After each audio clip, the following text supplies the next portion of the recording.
J'ai commencé le dropshipping en 2018. J'ai créé pas loin d'une centaine de boutiques pour un total de 800 000 euros de chiffre d'affaires. J'ai gagné de l'argent, mais parfois j'en ai aussi perdu. Ce qui m'a bien évidemment permis d'apprendre énormément de choses.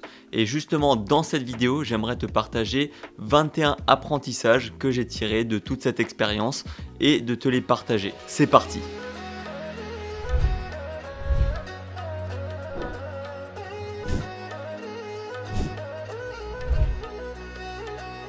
Salut, moi c'est Théo, je suis entrepreneur depuis maintenant plus de 6 ans. J'ai créé le Storytheme qui est un thème Shopify optimisé pour le branding et la conversion. Tu vas pouvoir personnaliser à 100% ta boutique en intégrant directement des fonctionnalités que tu aurais retrouvées par exemple sur des applications payantes. Donc ça va te permettre d'économiser beaucoup d'argent. En plus de ça, c'est l'un des moins chers que tu pourras trouver sur le marché. Tu as 7 jours d'essai gratuit pour l'installer sur ta boutique et voir s'il peut te convenir. Le lien du Storytheme se trouve dans la bio et nous on va continuer sur le sujet de la vidéo, c'est parti. Donc cette vidéo, j'aimerais bien qu'elle soit un petit peu chill, j'ai noté les 21 points les plus importants qui seront pas forcément dans l'ordre, mais voilà, ça va être un petit peu, je vais parler comme ça de manière naturelle, ça sera beaucoup mieux je pense, et puis toi ça va te permettre justement d'appréhender certaines choses, certains aspects du dropshipping et peut-être d'apprendre de nouvelles choses même si tu es déjà confirmé. Donc du coup, sans plus tarder, avec le premier conseil, le premier apprentissage, c'est de ne pas s'attacher à un produit.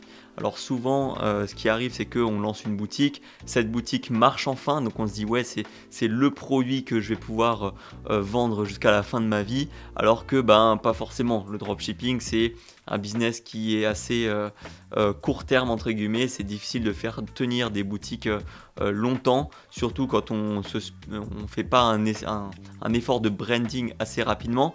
Donc voilà, faut pas s'attacher. Si à un moment tu vois que ton produit ne tourne plus comme avant, il faut essayer de faire de nouvelles choses. Donc d'abord tu vas tenter de faire des nouvelles créatives, de nouvelles publicités, changer ton site, changer l'offre. Mais si évidemment tu ressens que ça s'essouffle, c'est peut-être le moment d'arrêter ce produit-là et de chercher à faire une autre boutique, un autre produit pour continuer à gagner de l'argent en dropshipping. Le deuxième conseil que je peux te donner, c'est d'apprendre à processiser, à faire un process pour la création de site.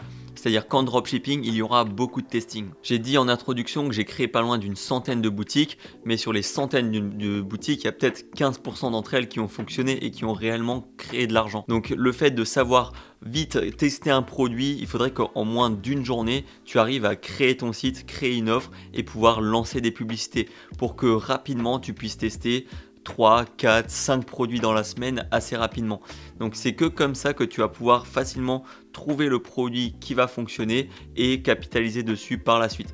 Après, même si tu as un produit qui marche, ça ne t'empêche pas de tester encore d'autres boutiques jusqu'à ce que tu trouves un deuxième, un troisième qui tourne et à ce moment-là, multiplier tes revenus. Troisième apprentissage, c'est de savoir déléguer le SAV et ça assez rapidement. Alors le SAV, c'est quelque chose de chiant, de long, d'assez redondant et qui peut parfois te démotiver, surtout en dropshipping parce que des fois, le SAV, c'est les questions reviennent tout le temps, donc c'est souvent où est ma commande, ça commence à être long, les gens sont parfois mécontents dans le SAV, donc il faut faire face à tout ça et psychologiquement, ça peut parfois être un petit peu dur, surtout quand c'est ton business à toi. Donc je te conseille si tu commences à avoir une boutique qui fonctionne assez rapidement, de trouver quelqu'un pour déléguer le SAV. Tu peux trouver ça sur ComeUp, sur Fiverr, sur Upwork ou alors des gens de ta famille, de tes connaissances, tes proches, des amis. Tu peux proposer justement de déléguer ce SAV et ça pour pas trop cher, ne serait-ce qu'une heure par jour, ça va pas te coûter très cher. Donc voilà, déléguer le SAV, c'est très très important. Quatrième conseil, c'est de tester plusieurs offres. Je vois beaucoup trop de personnes essayer de lancer un produit, de se dire voilà, je vais faire comme ça à chaque fois et si ça marche tant mieux, si ça marche pas tant pis. Et puis voilà, ou même si ça fonctionne, ils vont rester sur l'offre qu'ils ont, ils vont pas chercher à s'améliorer. Et ça, c'est une grosse erreur parce que selon moi, si maintenant tu dois tester une offre, il faut faire, tu essayes d'avoir au moins 2000 visiteurs avec une offre, après tu changes et tu testes une autre offre avec 2000 visiteurs de plus. Donc la première, ça va être par exemple un acheté, un offert. Le deuxième, ça va être 2 achetés, 3 offerts. Après, l'autre, ça va être 50% de réduction sur le deuxième.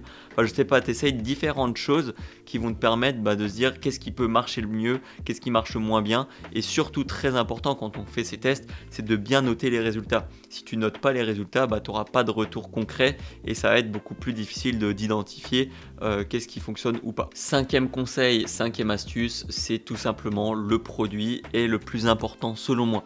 C'est-à-dire que tu vas pouvoir avoir une boutique moyenne, des pubs moyennes, mais si ton produit il vaut le coup, si le produit l'intéresse, ça va être beaucoup plus facile de vendre. À l'inverse, si tu as une créative incroyable, enfin des publicités incroyables, un site incroyable, mais que ton produit il est nul, que les gens s'en fichent concrètement de ce produit-là parce que ça apporte pas vraiment une solution à un problème, à un besoin profond ou quelque chose qui attire l'attention, malheureusement tu vas pas te faire de vente. Donc choisir un bon produit, pour moi c'est le plus important. Donc passer du temps sur la recherche produit, c'est primordial.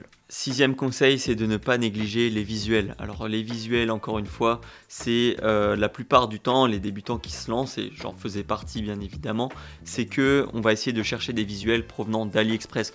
On va trouver plusieurs fournisseurs, on va essayer de voir sur Amazon, on va prendre ce qui est de mieux, on va un petit peu refaire et on va essayer d'améliorer. Mais ça, c'est parfois pas suffisant.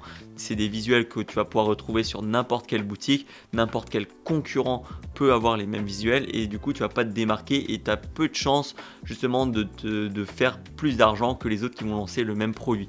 Donc ce que je conseille, c'est de faire ses propres visuels. De toute façon, j'en parlerai après dans un autre conseil, mais prendre en photo les produits ou alors demander à ton agent, à ton fournisseur de te donner des nouvelles photos de ton produit, ça peut être un avantage. Septième apprentissage, et ça c'est surtout pour les personnes qui veulent essayer de faire plus que juste une boutique de dropshipping, c'est de ne pas se focaliser sur une seule source de trafic. Alors j'en vois beaucoup qui vont faire uniquement du Facebook Ads, il y en a qui vont faire que du TikTok Ads et pour moi ça c'est une erreur. En tout cas, quand on commence à faire de l'argent, c'est mieux de ne pas se focaliser sur une seule source de trafic. C'est-à-dire que si tu commences doucement à faire 500 ou 1000 euros par jour, même peut-être 300 euros par jour, c'est suffisant. Commence dès le début à mettre des pixels sur ta boutique, c'est-à-dire tu peux mettre le pixel Facebook, le pixel Snapchat, le pixel TikTok, etc., etc. Donc le pixel c'est quoi? C'est tout simplement un code qui va récolter, on va dire, les données des visiteurs pour justement essayer de savoir de mieux cibler par la suite quand tu vas payer pour des publicités. Donc voilà, mettre en place tout ça dès le début, c'est très important. Ça va te permettre justement de passer de uniquement Facebook Ads à Facebook plus TikTok. Puis après Facebook plus TikTok, plus Pinterest, plus Snapchat, etc. etc. Plus même de l'influenceur. Donc voilà, ça permet de limiter aussi le risque. Si maintenant tu as une boutique qui tourne très bien depuis plusieurs semaines, ça peut arriver que Facebook décide de te bloquer du jour au lendemain et de passer d'un certain revenu à zéro juste parce que Facebook on décide autrement tout simplement. Donc voilà, si derrière tu as d'autres sources de trafic qui tournent, ça limite les risques et ça pérennise un petit peu mieux ton business. Huitième conseil, c'est de commander le produit chez soi dès que ta boutique commence à fonctionner. Alors j'en ai parlé un petit peu avec les visuels, mais ça c'est dès que ta boutique fonctionne, tu commandes ton produit soit sur AliExpress, soit sur Amazon, soit directement depuis ton site pour que déjà tu puisses checker la livraison si tout se passe bien, s'il y a bien le bon packaging ou le bon branding sur ton produit. Ça permet de checker tout ça et derrière surtout faire des photos, faire des vidéos avec ton produit qui vont te permettre de démarquer encore une fois comme j'en ai parlé dans un point précédent. Ensuite, neuvième astuce, c'est les avis clients sont la clé pour réussir. Si tu n'as pas d'avis clients, si tu n'as pas des avis positifs, ça va être très compliqué. Alors au début, à l'époque, quand je me suis lancé, le plus important c'était de mettre des avis Loox importés depuis AliExpress, ça suffisait amplement. Ça maintenant, si tu mets que ça, c'est une norme, donc déjà tu vas pas te différencier, ça va pas être mieux. Donc il va falloir aller plus loin que ça. Donc pour ça, il y a déjà mettre des avis donc écrits, ça c'est la base, des avis photos, ça va être très important. Et ensuite le must du must qui est le mieux pour convaincre des personnes d'acheter et que ta marque existe vraiment, c'est des avis clients vidéo. Et pour ça, il y a plusieurs manières de le faire. Soit tu essayes de convaincre tes clients de se filmer avec le produit et de parler de ton produit, ou alors tu peux le faire toi-même, ou alors tes proches, ou alors tu peux voir avec des agences UGC.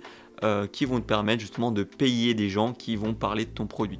Donc ça peut être vraiment pas mal et c'est très important dès le début d'avoir ce genre de choses, ça optimise les chances de réussir. 10e conseil, c'est 80% du temps doivent être passés à renouveler ses créatives, ses publicités. C'est vraiment le nerf de la guerre. Si tu veux ne pas t'essouffler, si tu as un produit qui fonctionne et que voilà, tu veux pas que ça dure seulement un mois ou un mois et demi et qu'après tu ne sois plus rentable, il faut passer tout ton temps à renouveler. Et tu vas tester tous les types de publicités possibles, donc les stories, les vidéos, les carousels de photos.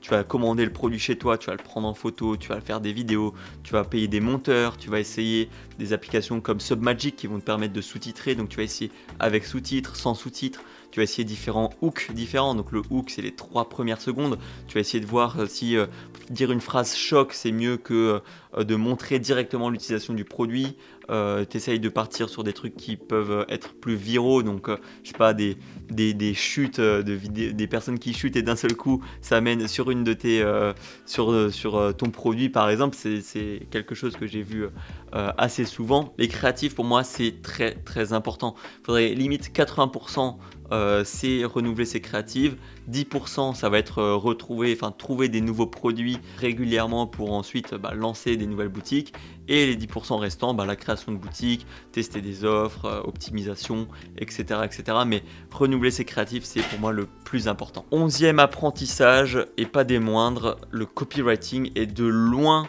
le skill le plus important à apprendre quand tu te lances en dropshipping et d'ailleurs dans n'importe quel business.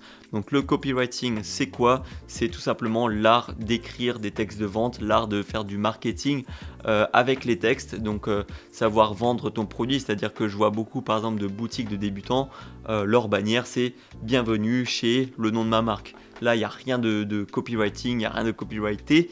C'est juste, ça n'apporte rien à ta boutique. Il faut plus essayer de trouver des slogans, des manières d'impacter les personnes, de procurer de l'émotion à travers tes textes, de ne pas faire des textes trop longs mais pas trop courts non plus. Ce genre de bien le structurer, de faire des phrases courtes mais pas trop longues. Et voilà, c'est très important. Donc pour ça, ce que je peux conseiller, c'est un livre que j'ai vraiment beaucoup apprécié. C'est Votre Empire dans un sac à dos de Stan Leloup, qui est un expert français en copywriting. Donc c'est un livre qui est très important, très intéressant et qui ne se démode pas, parce que le copywriting ça sera valable tout le temps. Donc voilà, c'est pour ça que je te conseille vraiment de lire ce livre-là. C'est ma petite recommandation pour apprendre le copywriting. Après il y a des formations, des vidéos sur YouTube, il y a énormément de choses, mais je te conseille ce livre-là. 12e apprentissage, c'est qu'une formation te fera gagner de l'argent. Donc une bonne formation surtout, parce qu'à l'époque, quand on était débutant, on passait par des coachings, par des vidéos YouTube, et ça n'explosait pas vraiment. Ensuite, on s'est dit, bon, il faudrait quand même qu'on essaye une formation. On a payé une première formation qui n'était pas très chère, mais au moins il y avait toutes les bonnes informations structurées au bon endroit.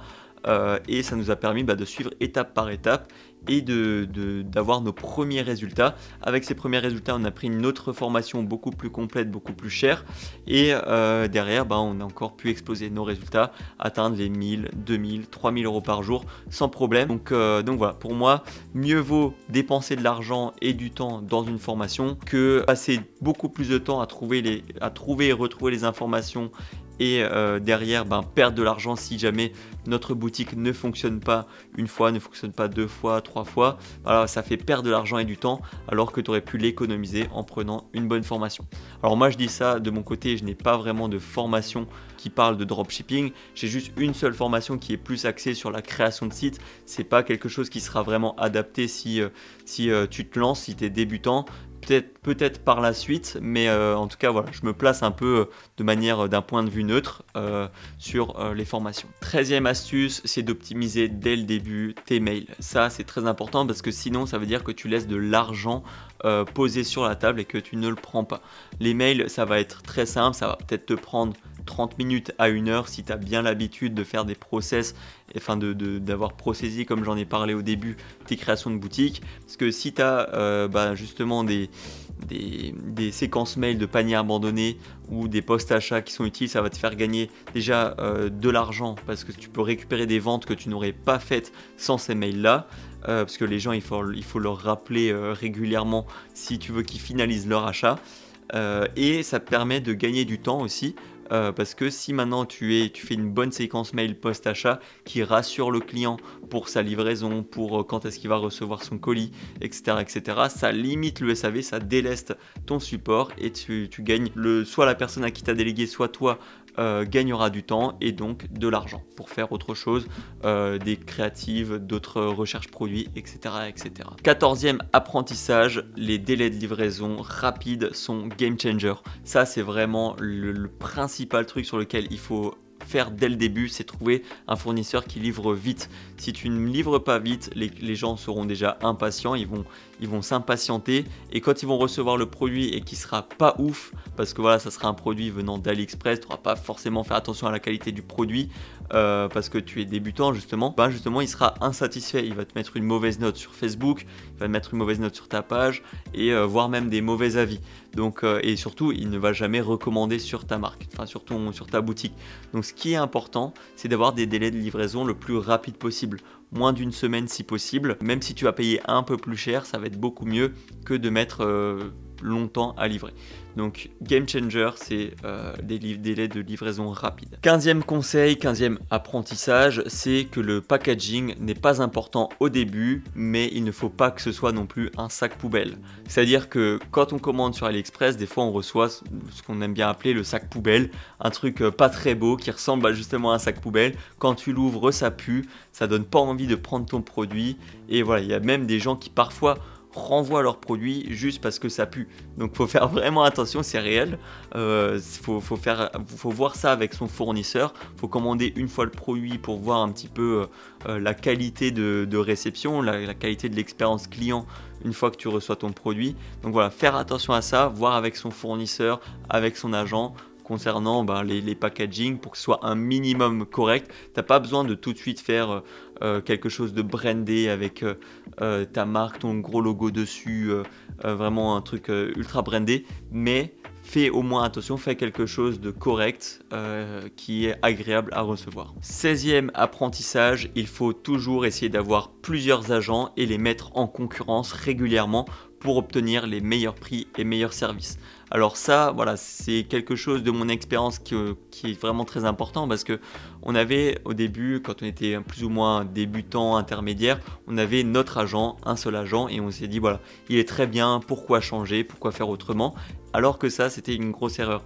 On a commencé un peu plus tard à chercher d'autres agents, de se demander, voilà, ce produit-là, avec packaging, quelle livraison, tu nous le fais à combien ? Il va te dire un prix. Tu dis, ouais, mais ok, j'ai déjà peut-être 1000 commandes dans le mois.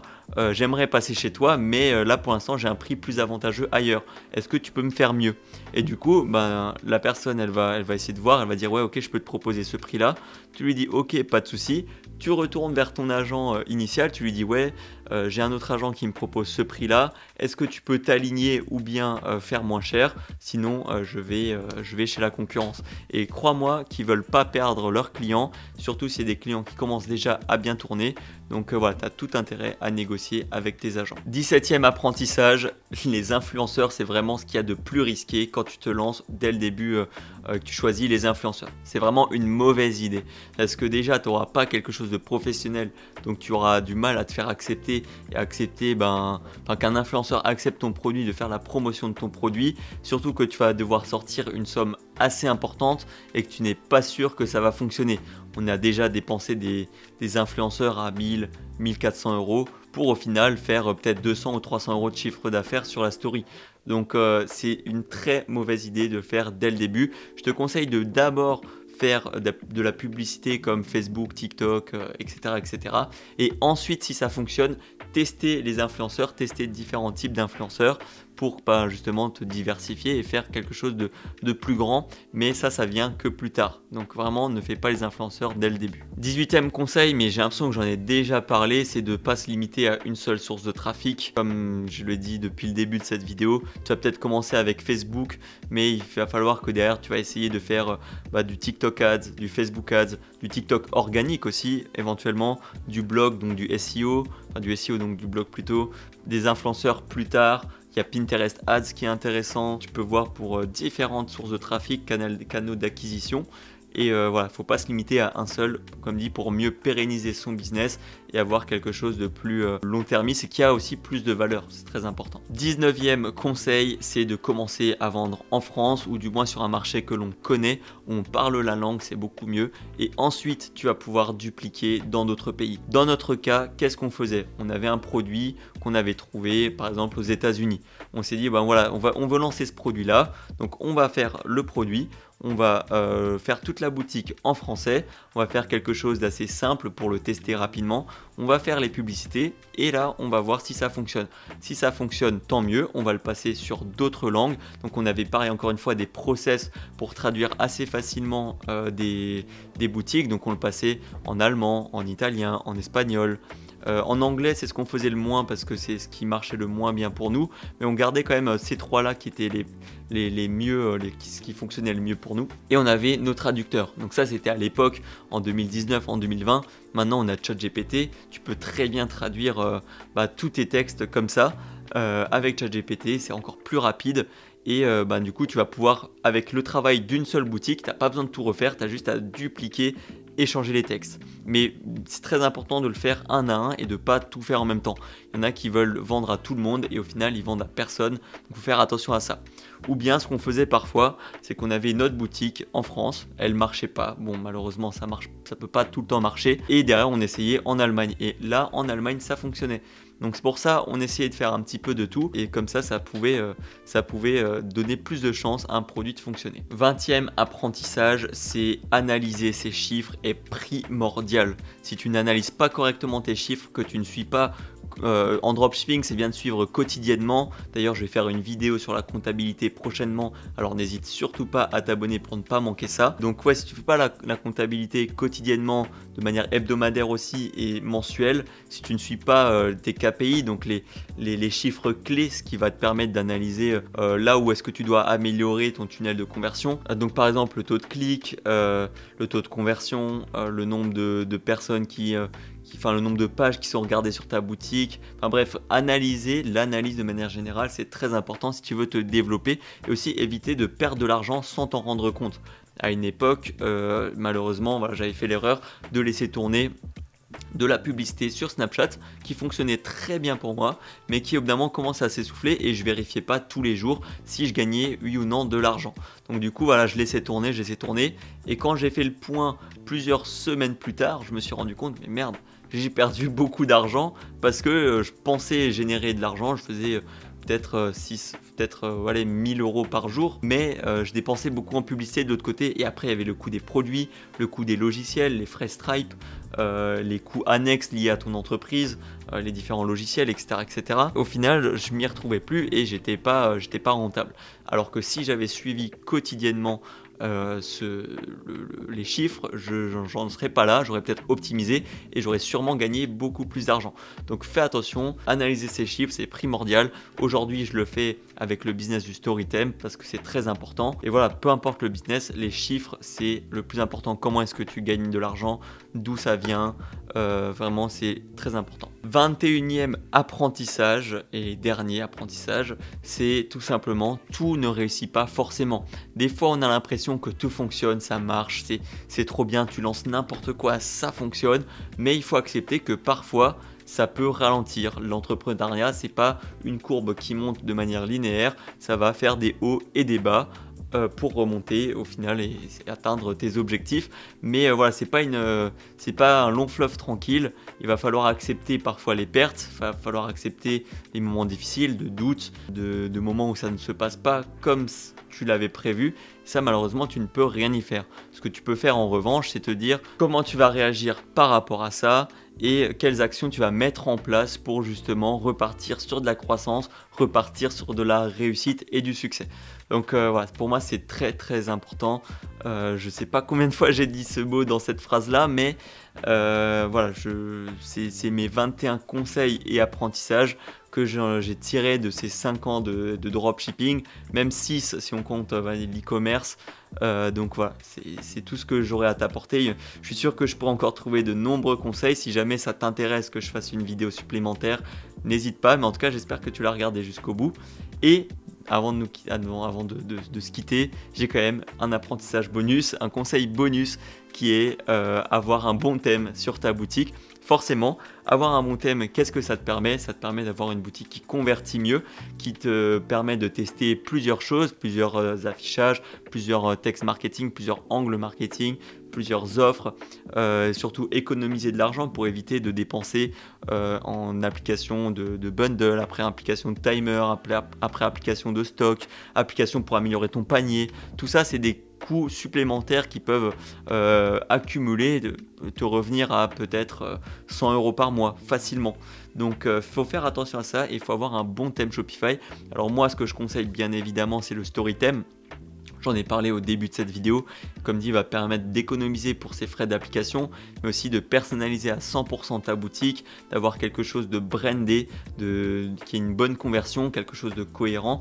Et l'avantage aussi surtout du thème, c'est qu'il y aura énormément de vidéos pour t'aider à améliorer ta boutique. Il y aura un support réactif pour t'aider en cas de problème. Et surtout, on va écouter la communauté pour améliorer le thème de jour en jour, de semaine en semaine. Donc voilà, surtout n'hésite pas à le tester. Comme je t'ai dit, ça a 7 jours d'essai gratuit pour l'installer et le mettre directement sur ta boutique et ça sans payer. Donc ça se trouve dans la description de la vidéo, n'hésite pas à aller checker. Et je crois que cette fois-ci, j'ai vraiment fait le tour de tous les apprentissages, de toutes les astuces que je peux te délivrer vis-à-vis du dropshipping. Donc surtout, si tu as des questions, n'hésite pas à les poser dans les commentaires. Moi, ça me ferait un plaisir, je me ferai un plaisir d'y répondre. Et jusqu'à la prochaine fois, porte-toi bien, travaille bien et crois en tes rêves. Ciao!